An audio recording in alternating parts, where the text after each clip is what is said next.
Hi everyone. In this video of Accelerated Chess Dragon, we're going to be looking at another chess opening, and this is the Two Knights Defense.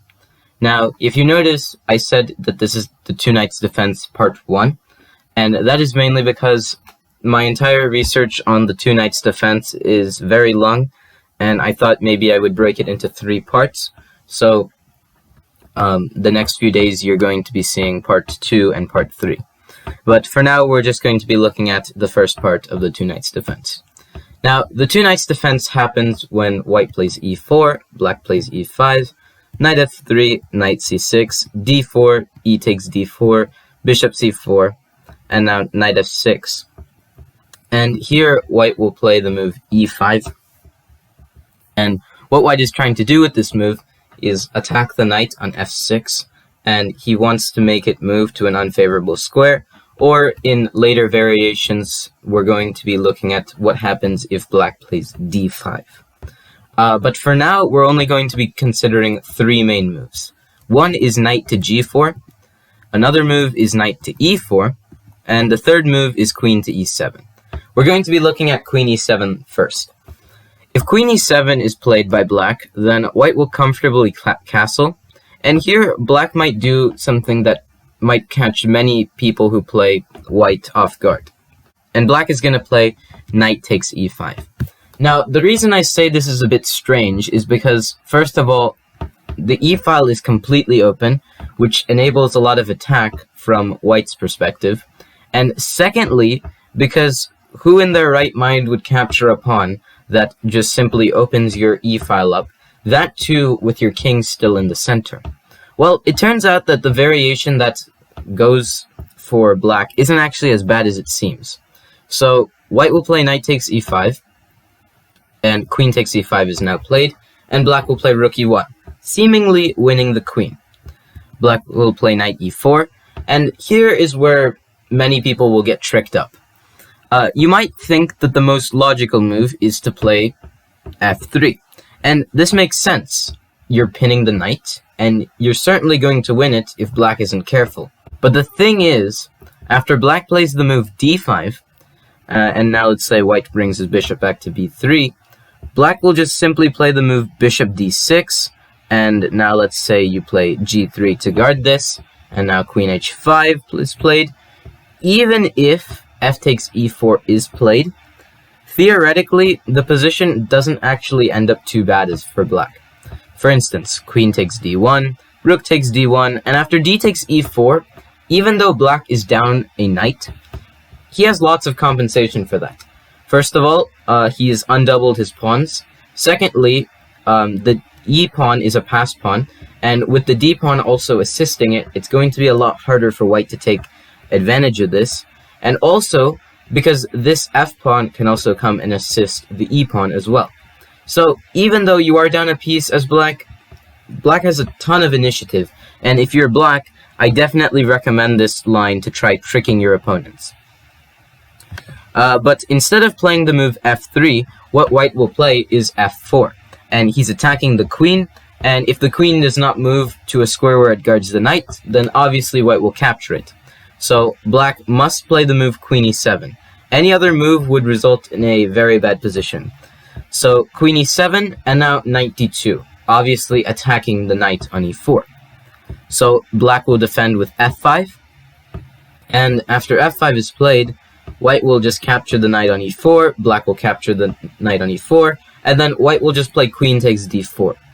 And theoretically, this position is going to be very good for white. It isn't exactly crushing, but white has a significant advantage in this position, mainly because he is going to win back the e4 pawn, and also because his development is a lot better than black's. Black hasn't developed any of his pieces out, and white has already gotten his queen, his bishop, and soon his rook will get out as well. So theoretically, white is better in this variation. Another variation we can think of, instead of playing queen e7, is why not play knight to e4? Well, if knight e4 is played, then white will play queen e2, attacking the knight on e4. The knight retreats to c5, and now white will just play c3. And usually when white plays c3 in many gambits like the Smith-Morra gambit or the Danish Gambit. Usually it's not a very good idea to capture the pawn because it'll help the development that white is already achieving.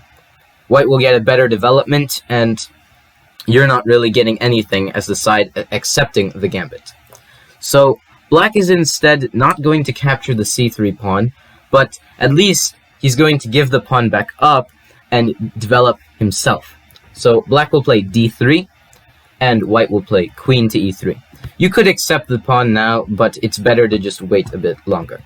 So queen e3, bishop e7, white castles now, d5, and now white will play e takes d6 en passant, black plays c takes d6, b4, d5, and now after the d5 move is finally played, white will exchange on d3, and after castles b5, knight b8, bishop a3, white will exchange the bishops on the a3 square, and he has a good amount of development, and he can also play against black's weak d5 pawn, and theoretically it should be good for white. The final move we're going to be looking at, and the most complex of all of them, is after e5, black plays knight g4. And this is mainly considered the main move in this part. So white will now play queen e2 like he did for knight e4, and now queen e7. So black is of course threatening to capture e5. White defends it with bishop f4, and here black has a few moves that he can consider. First of all, he can consider playing the move f6, and he can also consider playing the move d6. We're going to be looking at d6 first. If d6 is played, then white will capture the pawn on d6, and here black has two moves. He can either play queen takes e2 check, or c takes d6. Let's look at c takes d6 first. If c takes d6 is played, then white will just casually develop his knight to d2. Note that you cannot play bishop takes d6 here as white, because that would just lose you an entire piece. After queen takes e2 check, bishop takes e2, bishop takes d6, white is down a piece. So you should be a bit careful for moves that... You should be a bit careful and not play certain moves like that. Instead, white should just develop his knight, black will play bishop f5, and now white plays knight b3. And the idea is to try winning the d4 pawn, and at least settling black with an isolated queen pawn on d6, and that could be a very good advantage for white.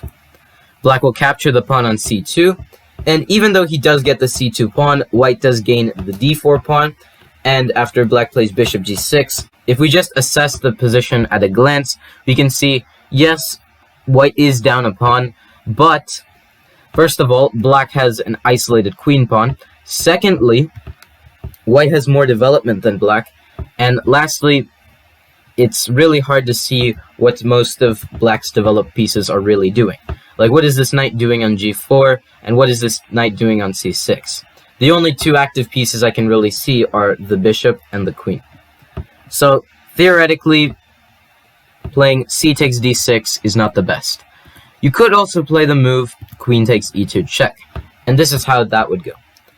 White will capture the queen with the bishop, bishop takes d6 by black, and now white will actually just double black's pawns, and knight a3, trying to get the knight into b5, where it'll fork both d6 and d4. The knight from g goes back to e5, and this is one move. Another move could also have been castling, and after castles by white, black will play rook e8, rook f e1, black brings his knight back to e5, and now knight to b5.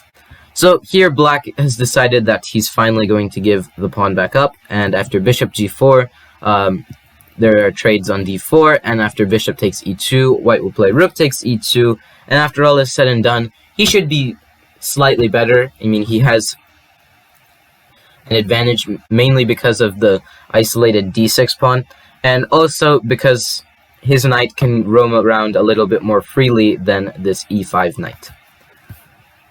The other move that you could play is knight g to e5, and after this is played, white will just play knight b5, attacking both d6 and d4, and now black will play d3.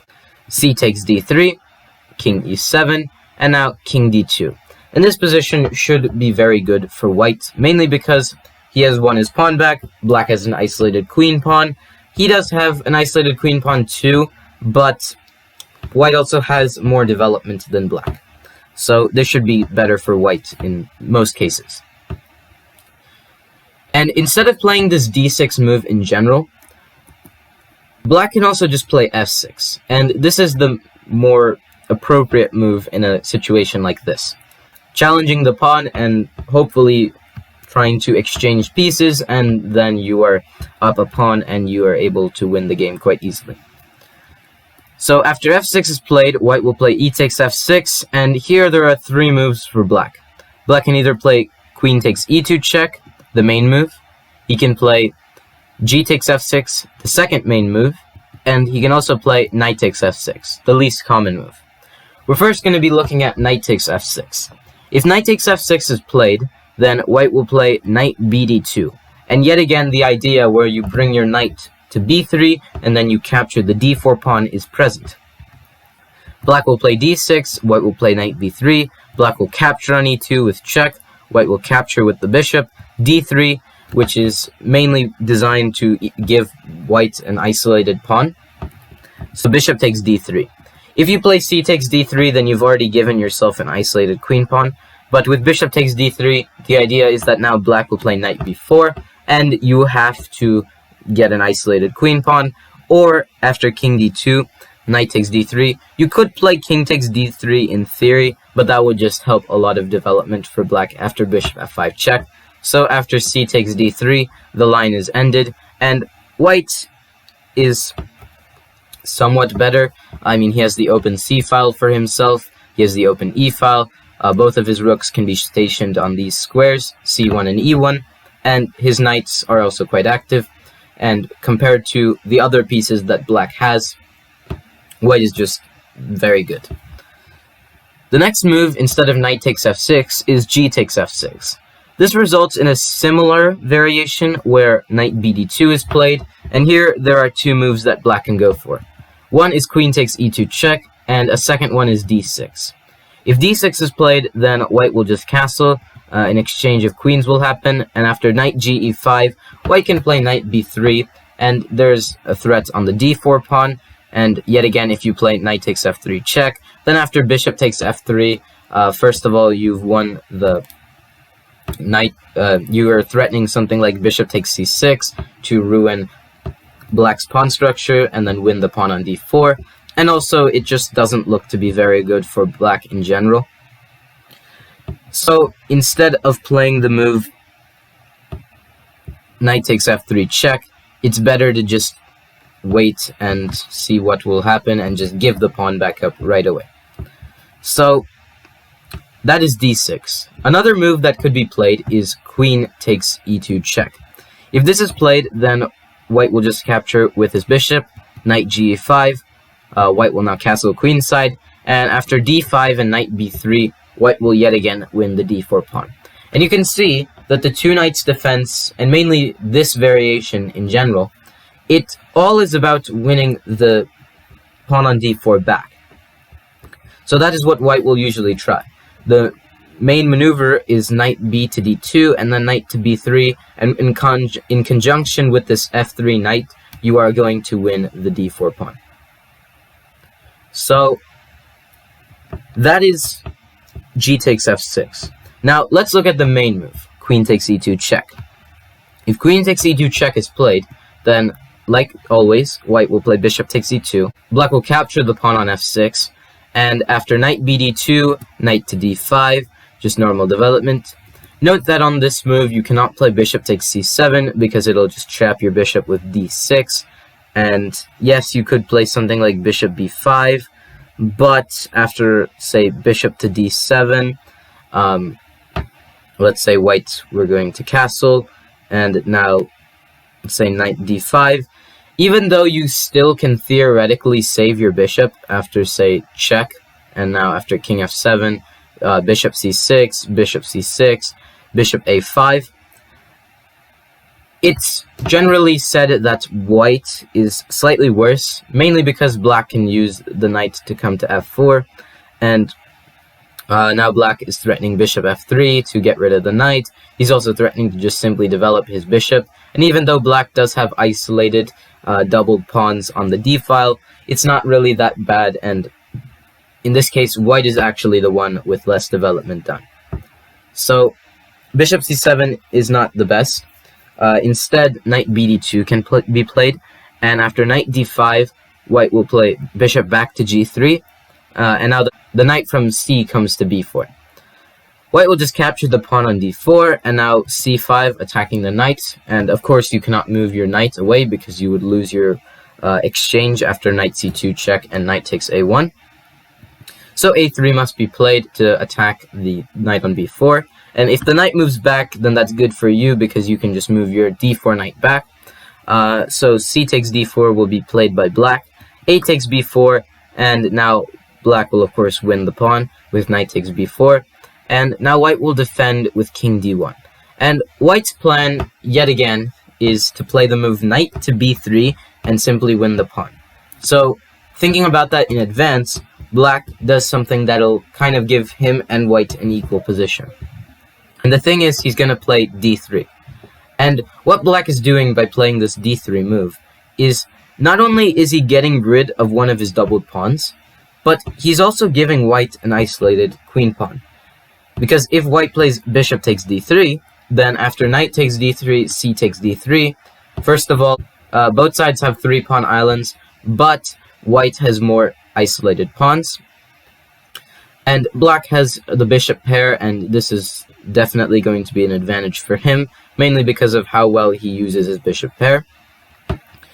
And also because after c takes d3, now both of these isolated pawns cancel out for each other, and basically white has an isolated b pawn, whereas all of black's other pawns are not isolated at all. So black should have maybe a slight advantage, but in general it's an equal position. And after d3 you could play c takes d3, but that immediately gets you an isolated queen pawn. So after all of this, it's generally an equal position. It's anyone's game. So that is the end of the Two Knights Defense Part 1. So I hope you all enjoyed the video, and if you have any suggestions or feedback for me, please let me know in the comment section, and stay tuned for more chess and for Part 2 of the Two Knights Defense.